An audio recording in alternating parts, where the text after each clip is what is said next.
was the radio message between Toto Wolff and George Russell, the biggest piece of evidence that we've gotten throughout the entire 2024 campaign that Mercedes, and in particular Toto Wolff, had decided not to give Lewis Hamilton the most up-to-date parts that the Mercedes team had at their disposal. Well, have a listen to this and you can make your own decisions.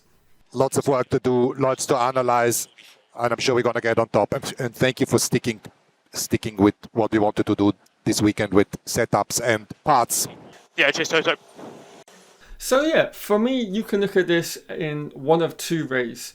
You can look at this as if they've given some kind of 2025 prototype parts that they wanted to trial out with a new setup on the W15, and they chose to give it to Hamilton on his final Mercedes race. Or you can look at it on a more pessimistic output, as I'm sure a lot of you Hamilton fans that watch this video will, and use it as further confirmation to back up your belief that the Mercedes team throughout the entirety of this season had been giving Lewis Hamilton a somewhat hard, not the most up-to-date parts available to the W14, and that they'd been given preferential treatment to his teammate George Russell. Now, of course, you can look at it from both aspects, but there is one thing everyone can agree on, and that is, of course, that a team is going to side towards the driver that is staying, their de facto team leader for the next season. But when you have someone of Lewis Hamilton's caliber who, alongside your team, has achieved the biggest amount of race wins, podiums, pole positions in the history of Formula One, that is something that you really shouldn't be doing for that particular driver. So it leaves a sour and bitter taste in everyone's mind and mouths as a result of it.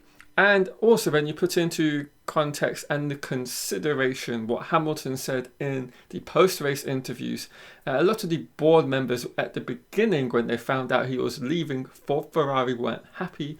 There is a lot of questioning that you could do throughout the season with regarding to what exactly Lewis Hamilton, in terms of the car at his disposal, he had under him.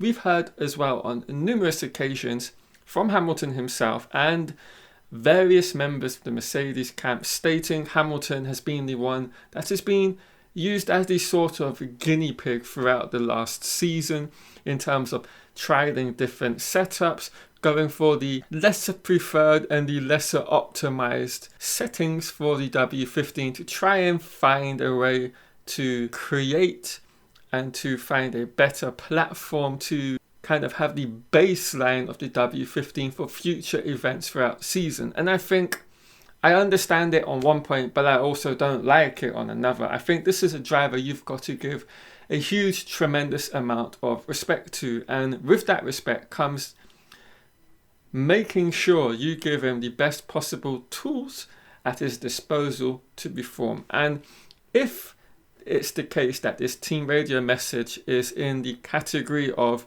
it's confirming the fact that the team didn't give him all of the latest spec parts for the W15, I don't like the way in which they went about this final season with their most decorated champion that they will ever have in their history. They're never going to have another Lewis Hamilton in their team at all, ever. No one is going to replicate the amount of success he has achieved with them. And so I would have just liked to have seen, if it is the case, that they did in fact treat him with a lot more respect, give him all of the latest parts, and not have this preferential treatment to George Russell. What I could understand and live with, even though I'm not a Hamilton fan per se, is you can give the preferential treatment and the strategies in a race situation to your de facto team leader. But what I would like to have seen happen is you give Hamilton equal machinery if it is the case of the matter. And the fact here is that they didn't. So yeah, it's a very interesting comment that we heard over the team radio with Toto Wolff, and really it's one I can't get my head around, but I feel like the way in which Toto Wolff was speaking to Russell, it was very much like a apology to him in a way of, we're sorry we gave Hamilton all of the parts that you've been using throughout the year. And it is a testament, and you can see what happens when you gave Hamilton these parts Russell had. It almost feels like they took parts off of Russell's car, put it onto Hamilton's, the latest spec parts or the latest prototype parts. And it was quite obvious Hamilton then was quicker as a consequence throughout the weekend and from the moment they hit the ground running. So for me, the performance on track coupled with this radio message from Toto Wolff to George Russell at the end really does paint a picture of them apologizing to Russell and giving all of the more up-to-date or latest specification parts that are quicker and better to Lewis for his final race with the team. And yeah, it just leaves a sour taste in my mouth, one that I'm not really liking, and I think the lack of respect that they've given him is not one that I would have liked. For example, Valtteri Bottas, in my mind, to a degree, got a much more nicer send-off for doing literally nothing with the team. He got completely bespoke overalls for his final race. His car, if I remember correctly, had a very unique livery for his final event, and there seemed to be a lot more love and respect there.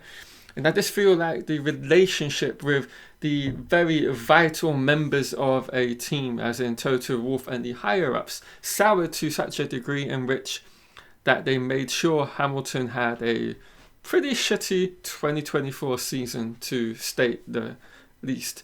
And I think they really would have wanted George Russell to end the Mercedes partnership with Hamilton with more points than him overall across their racing career in the last 3 seasons, which he of course didn't achieve. But let me know your thoughts. Where do you stand on all of this? I would love to know that, so let me know in the comments down below.